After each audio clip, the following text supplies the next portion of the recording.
Hey, and welcome to Trail Trials, the video review section of iRunfar.com. My name is Travis Lyles, and today we're going to take a look at the Suunto Ambit.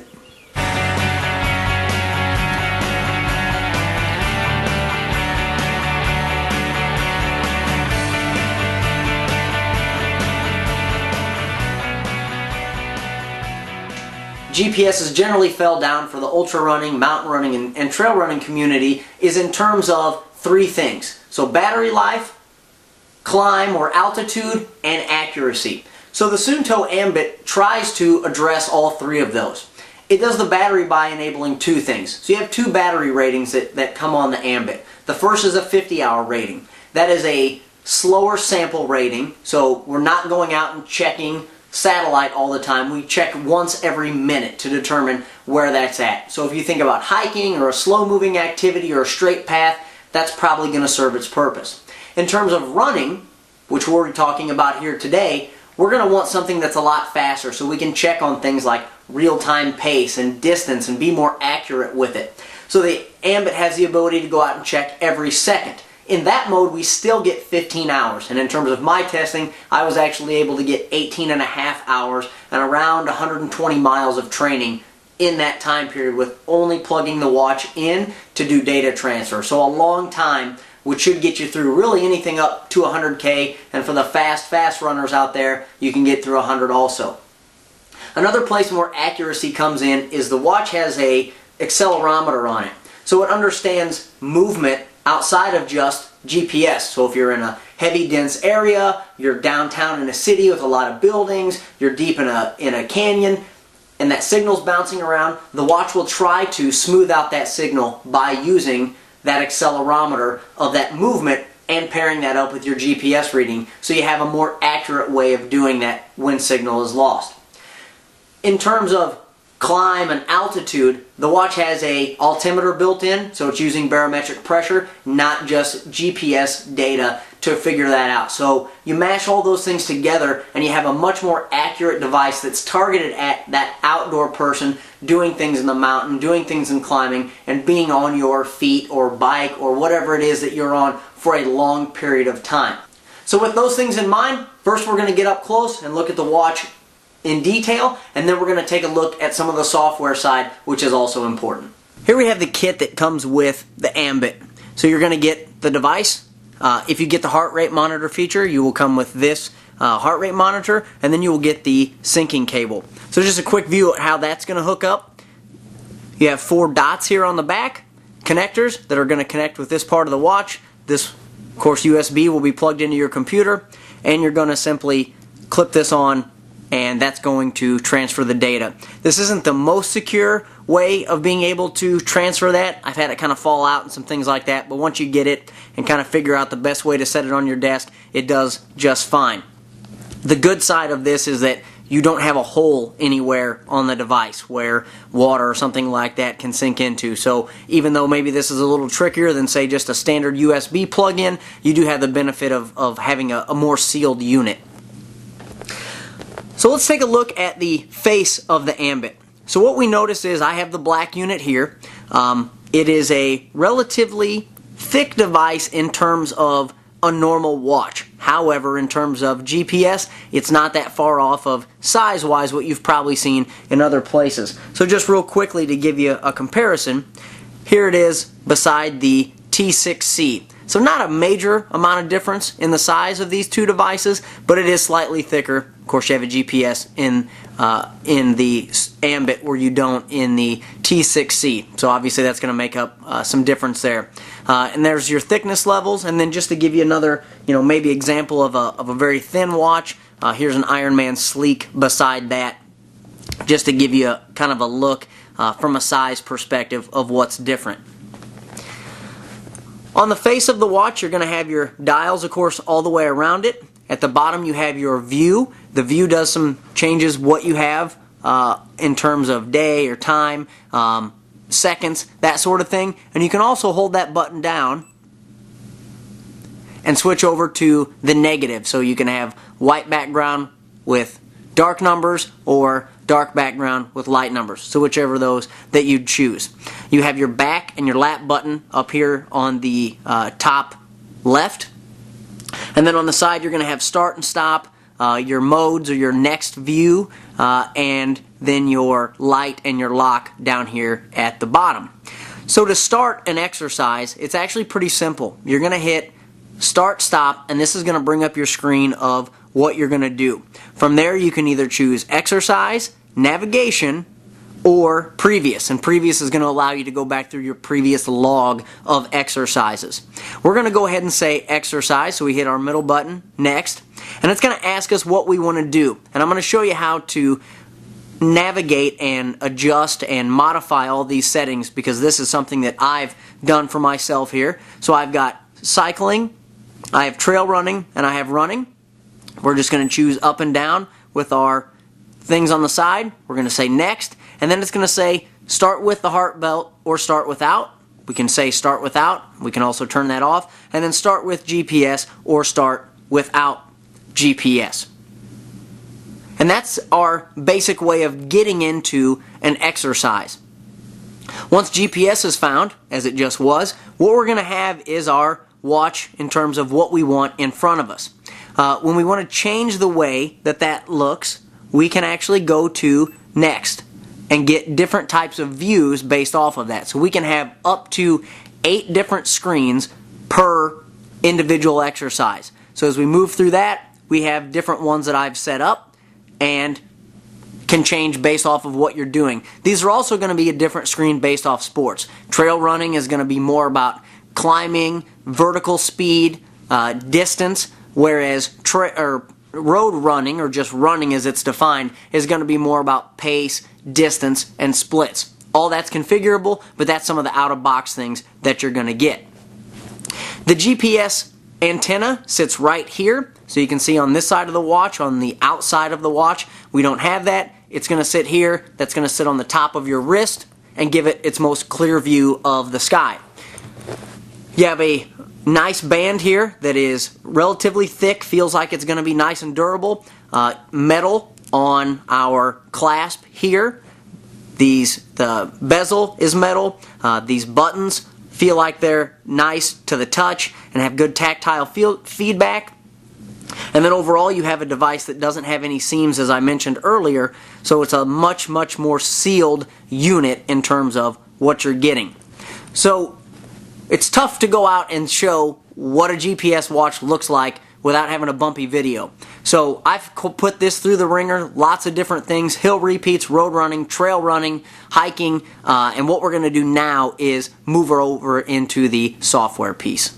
And what we're looking at here is the Movescount client. This runs in your system tray, this is on a PC, also Mac compatible, and will synchronize. You plug in the watch via USB, and then this client's going to come up and download from the device and do a couple of other things. Move those up, and then synchronizing your moves. So in Movescount, any activity that you do is considered a move. So trail running, hiking, climbing, kayaking, whatever it is that you are wearing this watch for, that's considered a move and then uploaded to the Movescount website. So what we have now is I've got the watch plugged in. We can see a nice feature here of fully charged, so it gives us an indicator of how much battery is left. And then we can go out and check out our moves in Movescount. So let's go do that now. What we're on now is the private view of our Movescount dashboard. So this gives us some ideas of all of our training and everything that we've done with this device and uploaded directly to Movescount. So here we can see some information about me, a little profile. We can see my latest moves that have gone on. We can see in the last 30 days anything that we've uploaded, of course, with this watch. We have some social aspects here, so any other runners or individuals that we're going to follow, we can keep track of if we want to. And then events or groups that we belong to, we can also do. So we can add moves on our own, or we can look at the ones that have been uploaded from the device. So here's my latest move wearing the Ambit, and we'll go in and we'll take a look at some of the data that we get kicked out from the watch. So first off, when you start the watch, you choose what type of activity you're going to do. This one was trail running. So when we do trail running, the views are different on the watch, and it gives us things like ascent and climbing speed and those sort of things. So what we have is trail running. It took an hour 6 and 31 seconds. We have a route from that because I had GPS on. We have distance, we have ascent, and then the device. So I can export this move, I can edit, I can do some things with it if I stood around or whatever. I have some editing capabilities. This gives us some information, so total time, number of laps. Of course, if we were running a road run where we wanted every mile split, every half mile split, every kilometer, however we wanted that displayed, that would show up here, and we could have that data available to us also. This is the map that came out of it. So the trail run that I did, and then the lots of blue lines here, was actually hill repeats. So we'll see a lot of activity that went on in this specific place. So we get our output from our map. When we look at this chart below, little additional features here that we get, we can see speed. So we can just see general running, maybe stop to tie my shoes, and then my hill repeats that happen. We can also see altitude. So because this has an altimeter in it, does real barometric pressure, we have some ability to have some very good accurate data coming from that. I'm a flatlander, as you can see here, but this was the hill that I did, and we were able to get some information back from that. Temperature, we can also grab. Distance, and then vertical speed, which is actually a fun one. And this is because of the altimeter that's built in there. Along with the GPS, we can do some math to figure out how quick are you climbing up something. So this gives us an example of how fast we're able to go from at that grade going up that speed. And then at the bottom here we can get additional details. So what's nice about this is, of course, the amount of content. This is specific to running, mountain climbing, hiking, whatever you want to do. All of this can have some different types of data that's intelligent to this, or riding a bike that you may want to get out of this. We just happen to be trail specific on this. So we can get some information, max speed, all the types of stuff that we would expect to pull from a GPS type device we're able to get through our Movescount dashboard. If we look over here on the right hand side, we can see our calendar. And one of the nice features I liked was this ability to roll up all the activities that I had done. So here's one specific activity that I did. Now I want to look at multiple activities. So I'm going to deselect the first one, and I'm going to grab this one. I'm going to grab this whole first week. And we can see this does a really great job of building out on the week all the activities that happen. So we can see 8 moves. So I did 8 activities wearing this watch. I had a 74-mile week. 42 of those was running, and 32 of those were trail running. I can get splits based off of that. I can get ascent between the two based off of what was going on, and then I can see my max speed and average speed between those. And then also, when wearing the heart rate monitor, I can get a breakdown of my heart rate that happened within that. So I can see the amount of time that I did that. I don't wear a heart rate monitor for every workout, but when I did, I could get that. And then we have some other charts and graphs we can go to. So all the things that are tracked through our watch, we're able to display on here. So this is duration by day. We can see a 4-hour and 45-minute run on the first, and then an hour 10, and so on. And then we also have some graphs of feeling. So how we felt. If we want to have that, we can adjust felt good, felt bad, felt injured. So we can run those sort of things through, and all types of different metrics that we want to look at and see how we did. Peak training effect is a good one. Basically showing how did I improve on this one versus the last one. Am I just running in zone 3 all the time? Did I get some good recovery? Did I run in a high zone 4 and really do a lot of high anaerobic output, and I'm increasing my VO2 max? So a lot of great ways in being able to go through and get some information about how you're improving as an individual. Next up, what we're going to do is look at the settings on the watch. So one of the features that I really liked about the Ambit was the ability to change the look and feel of the displays on the watch without having to mess around on the device on this itty bitty screen that's on my wrist. So I can go to this gear tab, and we can see the different types of devices that I have. So I have my own personal Suunto TC6, and then I also have the Ambit. So I can change all the settings here, and these are going to automatically synchronize to the device. So personal settings, I can put my information in there. I can do my general settings of the device and all of these things. So if I want to change the display from light to dark, I click the button and I click save, and that's going to change my watch from being a black face with white numbers to a white face with black numbers. So really easy to go through and change how we go about showing the watch. Probably for training standpoint, this is really what I like the best. So when you get the watch and you turn it on, you've got all these modes that are enabled by default. Alpine skiing, cycling, indoor training, mountaineering, running, trail running, and trekking, other. And then you can add your own also, but these are the default. So for me, when I put this watch on, I'm going to go out and I'm going to be running, trail running, or I'm going to hop on my bike. So those are really the only things I want because I don't want to have to scroll through all those different things. So I disable all these others. I can delete if I'd like to, or I can just uncheck the box. And then inside of each of these specific sports, I can edit the way that that watch is going to look. So for example, on my trail running, I want some different views. So I can pick how I want the watch to look. So I want distance, I want stopwatch in the middle, and then on the bottom, I'm going to pick my views. So ascent, descent, pace, vertical speed.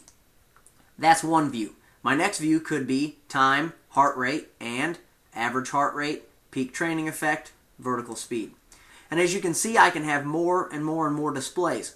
And that's going to deploy that directly to the device when it's plugged in over USB. So a really great way of being able to manage the device without having to mess around with all the buttons, and it's going to simply sync to that watch and it'll be available the next time you turn it around. So I found this to be a really great way of being able to manipulate the watch, work with it with a really easy way and interface directly through the Movescount. At the bottom here, waypoints. If we want to add waypoints, we can do that on the device itself, or we can create a new waypoint, basically go in, add what we want to add to it, and those again will deploy to the watch, or if they're already on there, they'll sync back and forth. So if you're trying to do geocaching or something along those lines with the watch, or just have a remember where the trailhead is if you're going somewhere new, this is a great way of being able to manage and keep track of those things. So that's the overview of the software for the Suunto Ambit, which is the website movescount.com. The Suunto Ambit has definitely upped the games in terms of outdoor and rugged GPS. This device is aimed at those that are out doing mountain sports, that are climbing, that are in bad weather, that are in somewhere where they need something that can really take a beating, along with provide great data from things like GPS, have a long battery life, be able to accurately track vertical gain, as well as some things we weren't able to get into, like a digital compass, just to let you know where you are. So all in all, you've got a device definitely targeted at us as ultra runners and spending a lot of time on our feet in maybe not the best of conditions. So with that, any questions, comments, leave those below the video. Thanks for watching, and we'll catch you next time.